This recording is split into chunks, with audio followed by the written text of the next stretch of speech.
My name is Josh Cameron, and I've been doing deliberate cold exposure, or cold plunging, you could say, for the last 4 years, 4 years and 9 months to be exact. It started with one moment, one decision to embrace discomfort. I stepped into the cold, hesitant, unsure, but driven by something deeper.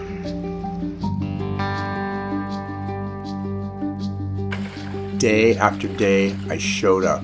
Not because it was easy, but because I refused to stay the same. The cold didn't just test my limits, it expanded them.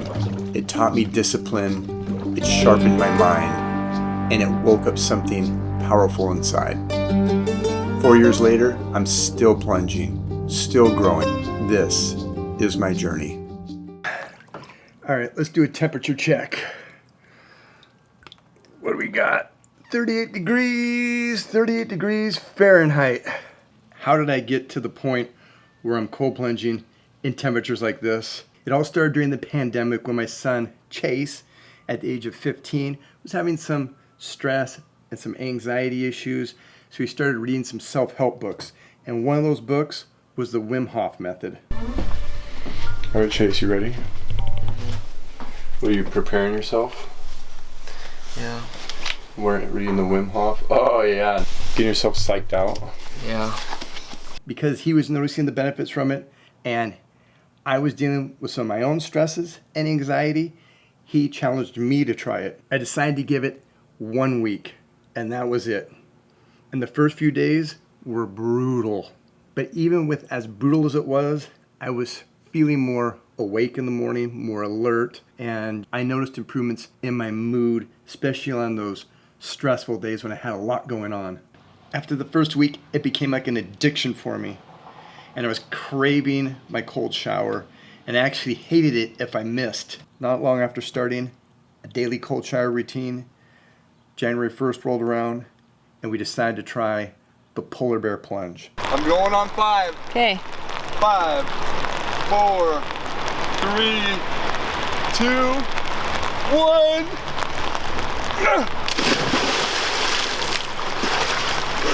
Go! 3, 2, 1. So cool. Oh, I'm gonna pass out. Oh. January 1st, polar bear plunge. The stock tank.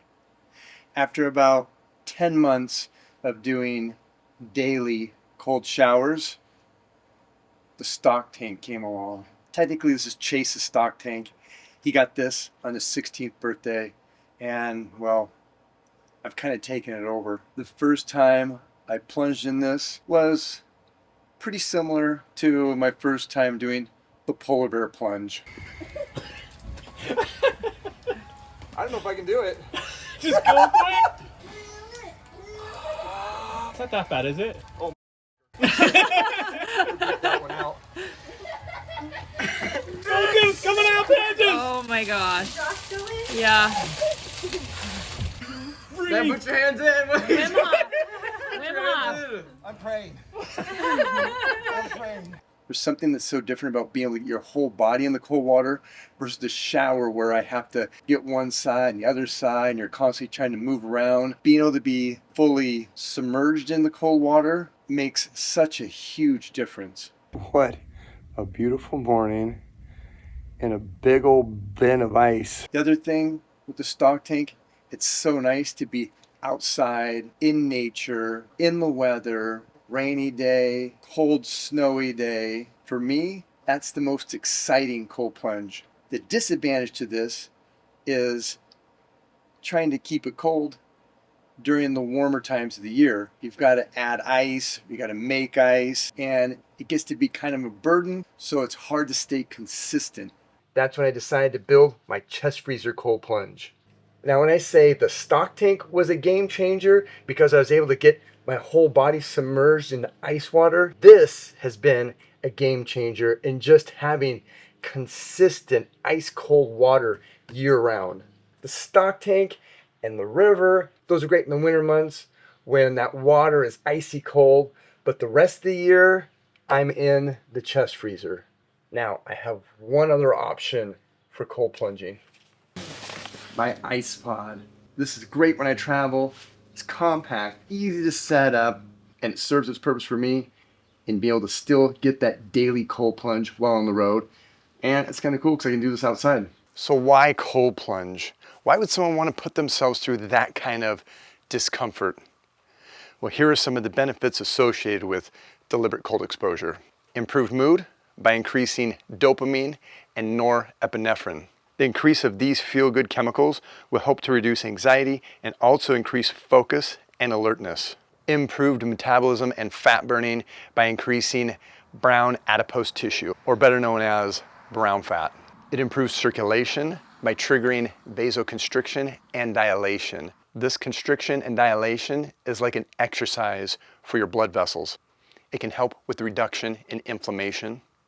It increases resilience and tolerance to stress. In the cold, it is a stressor. It's uncomfortable, but you learn to control your mind and control your breath and just override the discomfort. How has my cold plunge routine evolved over these last 4 years and 9 months? Well, one thing is I don't cold plunge every single day. I know I say my daily cold plunge, but deliberate cold exposure is a hormetic stressor, and there are a lot of net positives, but if you overdo it, it can become a net negative. In the past, I felt like I had to do it every single day, no matter what. Now, realistically, I'm cold plunging 5 to 6 days a week. When it comes to the duration of my cold plunge, I was always pretty strict about it having to be 3 minutes every time. Now, I'm just listening to my body. Most of the time, it's 3 minutes, but sometimes I'll do 2 minutes, maybe even 1 minute. It just depends on how I'm feeling. If you think you might want to try out deliberate cold exposure and start your own journey, first I'm going to say, consult with your doctor. It is a stressor. It can be dangerous. And start out slow. Allow yourself to build up a natural tolerance to the cold. Start with short durations with a cold shower, and then as your tolerance builds, increase your duration in that cold water, and over time start decreasing the temperature of the water. If you're consistent, it won't take long, and before you know it, you'll be plunging in icy cold waters.